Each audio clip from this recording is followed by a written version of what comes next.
Hey everybody, I just wanted to share some more information about flexible seating. I'm DJ. Welcome to the video. So we've had lots of comments and questions, and I've had some things in my personal messages about, well, what if my school doesn't have budget for flexible seating? What if I don't have any money? What if my school isn't going to fund this? So I think the most important thing to remember is it does not always have to cost money to start being flexible in your seating in your classroom or your seating at home when you're doing homework with your kiddos. So I just want to give you some examples of how you can use flexible seating that's free mostly. So here goes. So again, why do we want to have flexible seating? It increases ownership in the classroom. It increases their ownership of homework that they're doing. Anything that you're asking them to do, it's giving them options. It's improving their focus and their engagement. It's increasing that sense of community, especially when you have multiple children in the home that are needing some support. It increases the sense of community within the classroom, and overall just increases a sense of independence where you're giving them that idea of, that your voice matters and you're allowed to make a choice. Because, like we've talked about before, what matters at the end of the day is the learning outcome, the activity or the task that you want them to do, not necessarily where it is that they do it. So in the spirit of flexible and free, mostly, let's take a look at our first option. So again, doesn't have to be expensive. So the clipboard, which has been around forever, is still incredibly useful. Schools are full of clipboards. I don't know if they're being used across the nation or not, but personally, I'm a huge fan of clipboards, even within a training, because you can take the clipboard and you can really use it anywhere, and it's still going to provide a hard, solid surface for kiddos to write on. Clipboards are useful at home and in school. Nifty little trick too, if you have a kiddo that is left-handed, you can go ahead and turn the clipboard upside down so their hand isn't going to bump into that clip at the top. I learned this because I am left-handed and I turn my clipboard upside down all the time. So clipboards are really flexible, very useful, and can be used in a variety of different ways. So if you might have a kiddo, that starts at the table, starts at a desk, and then needs to go sit someplace else, you can even start them with their work, their homework, whatever it is, right on the clipboard, and then they can just take it and go someplace else. So that is very, very simple. Like I said, schools are full of clipboards, so go grab you some, and that's a good way to start being flexible. The other thing is carpet squares. I love carpet squares. A lot of times I've seen them really only used at the very primary levels, obviously pre-K, kindergarten, maybe first grade. I think carpet squares are really useful for all kiddos. A lot of schools have carpet squares, but if you don't have any at your school, you can always go to a carpet store and ask if they have remnants. Sometimes if you plead the case of being a teacher and you just really want to do something different in your classroom to support kids in a different way, a lot of times they'll give you some remnants. So carpet squares are great. You could even color code them if you wanted to be that fancy, but carpet squares provide a visual space when kids are sitting on the floor. So if they want to go sit on the floor, you've gone ahead and explicitly taught them and systematically taught them exactly how to sit, where to sit, and maybe even why they're able to sit over there. So carpet squares are very useful. Like the clipboards, you can take them to a variety of different spaces and arrange them in different patterns in the classroom if you wanted to do that. If you were trying to set up a collaborative workspace where you had a pair of students or a group of students that were sitting on the floor, you could go ahead and arrange the carpet squares in a circle, in a square. Kids can have their own, and they know that, with your permission and with that explicit teaching, they can go ahead and take their carpet square and go from their traditional seat. They can take their carpet square and go sit someplace else in the classroom. The other thing that I love is the idea of a standing station. So somewhere in your classroom or in your home, that's kind of a designated location where your child or the students in your class can go and they can stand and work. So I've actually seen this done where there's a bar height table that's, that is there. Kids can stand and work there. They can stand and work at a high countertop. They can work on the top of a bookcase.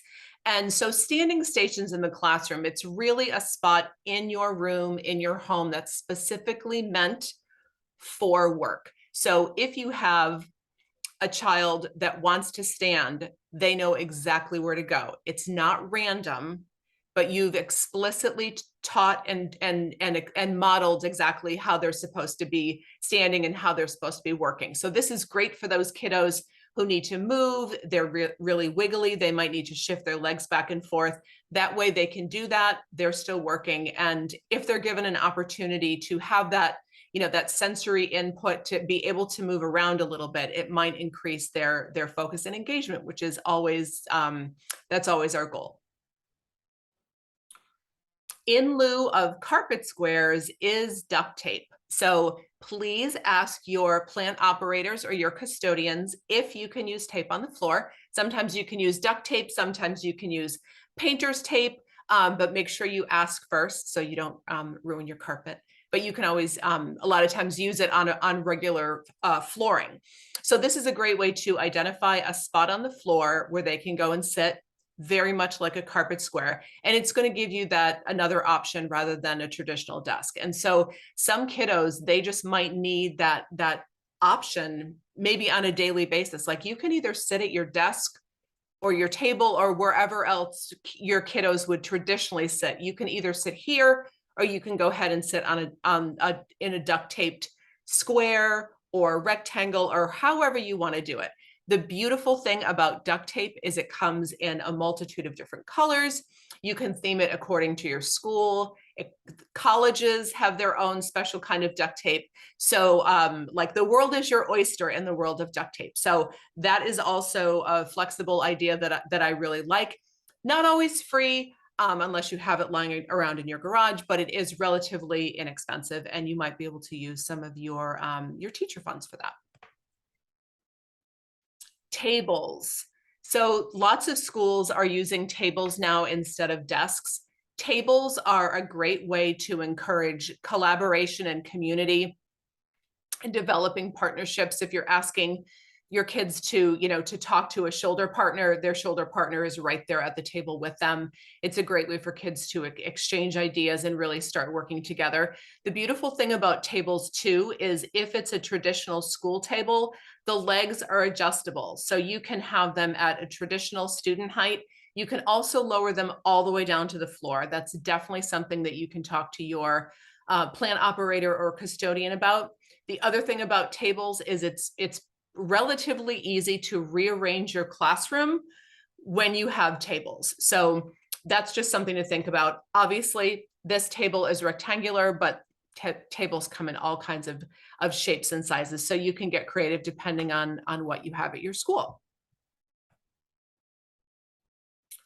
This one is actually a favorite of mine. So these stretchy bands are a lot like the resistance bands that you would use for exercise. So these stretchy bands go on the front legs of chairs. So think about traditional classroom chairs. They're plastic, they've got the metal legs on the bottom. These stretchy bands go around the bottom of the front legs of the chairs, and they really allow for kids to kind of, bounce up and down.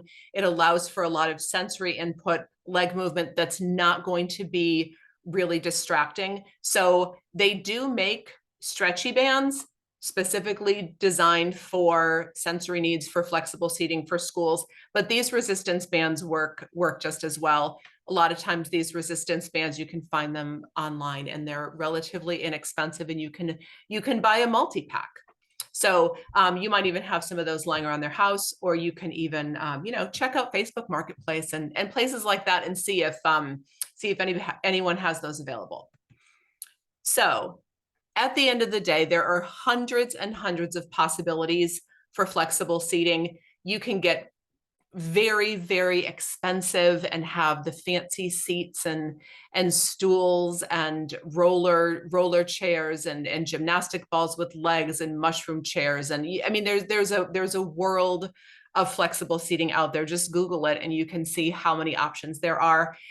If you watch this video and you have something that you're either using at home or in your classroom that you think is just fantastic, if you go ahead and take a picture and post it, we would love that so much so we can see what other people are doing for flexible seating.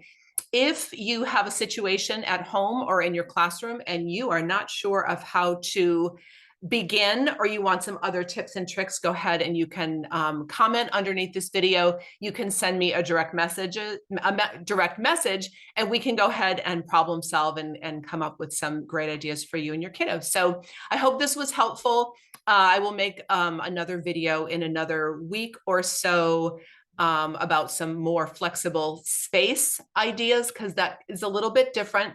Some flexible space ideas, and then some other, if you had funds to go and purchase flexible seating for your classroom, or if you got a grant, some things that I think would be really beneficial. So stay tuned for that. And I hope you are having a wonderful week, and talk soon. Bye.